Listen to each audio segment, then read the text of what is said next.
A man researching his family tree discovered one of his ancestors was a spy who was caught in the middle of a struggle involving 4 nations. Irish immigrants fight on the front lines of the Civil War, trying to prove their worth in their new home. Irish Union soldiers versus Irish Confederate soldiers. When the war ends, Irish immigrants from North and South unite for a secret mission. Many of these guys who had been involved in both the Northern armies and the Confederacy were itching for a fight. One man is caught in the middle. I think he must have been a cocky, arrogant guy. He was accused of being a great liar, someone who was a chameleon. He's often called the world's first super spy.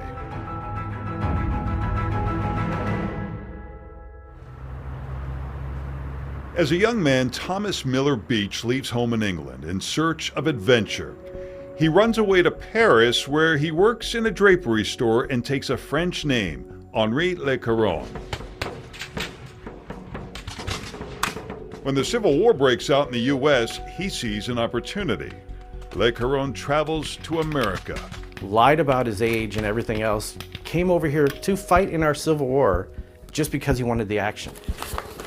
This is his enrollment into the Civil War. Union. Yeah. Jim Curry is researching the backstory of Le Caron, who is his great-great-grandfather. I have a grandmother who was really talkative about it. She would talk to anybody who would listen about it. The problem was most people thought she was crazy. They're like, no, we don't have a spy in the family. I don't believe this. This is too out there. This would have been his wife. But his grandmother has the evidence, photos and documents. So this is a family book here, a family album of photos. The Irish want their friend to join them for a secret mission. When the war ends, the Irish from North and South band together to invade Canada because it's a British colony. Over centuries, there had been efforts by the British Crown to subdue and control Ireland. There always had been a degree of resistance. Andy Wilson is a professor of Irish American history at Loyola University. Many of them would have harbored a really deep hatred for England. And they would have harbored a real deep sense of revenge. Overseas, the Irish feel persecuted by the British and are fighting back. There are prison escapes, bombings, political assassinations. However, they know defeating England is probably beyond their capabilities. Some of them would have had the idea that perhaps if you could take a chunk of Canada, you might be able to exchange it for Ireland's freedom. Le Caron is close with an Irish leader, and they meet President Andrew Johnson at the White House. Were there political motivations for him to keep the Irish happy? Well, I mean, there would have been an Irish vote for sure that he would have been looking for.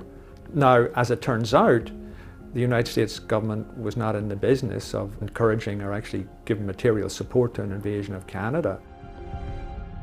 When Le Caron learns about the invasion, he writes to his father back in England. His father reaches out to the local police authorities and says, my son's involved with something over there and there's something fishy going on. British authorities recruit Le Caron as a spy. It's the ultimate adventure he's been seeking. His Irish friends don't suspect him, thinking he's French. He's an adventurist. He's looking for trouble, maybe. So they had plenty of trouble around, and they seemed that he could be somebody that could help them out with whatever they wanted to do. June 6th, 1866. The Irish attack the Canadian town of Ridgeway across the Niagara River from Buffalo, New York, and are victorious. It creates a considerable concern in Canada. They don't see this as a Mickey Mouse operation. They see this as something that's a considerable threat.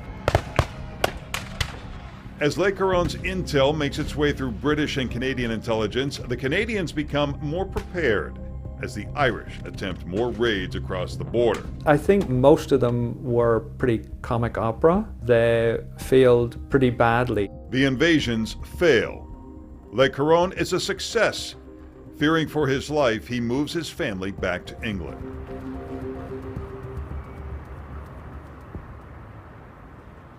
Ultimately, the British government holds a trial to investigate Irish politicians and revolutionaries. Le Caron agrees to testify, and as he takes the stand, his identity as a spy is revealed to the world for the very first time. He had some degree of security for the rest of his life because there would have been a lot of people who would have liked to have gotten close to him, for sure.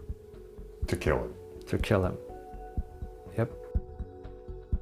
He opens a cigar store and dies of an infection at the age of 52. What is this, Jim? So this here is an original copy of his book, passed down through the family. Jim has traveled overseas researching the backstory.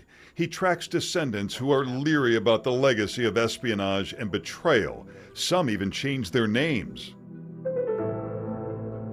Why do you think that is? Well, I think there's still the worry that there may be somebody after them, like a vengeance kind of thing. Like, okay, this is 150 years ago, but still, people can hold a grudge.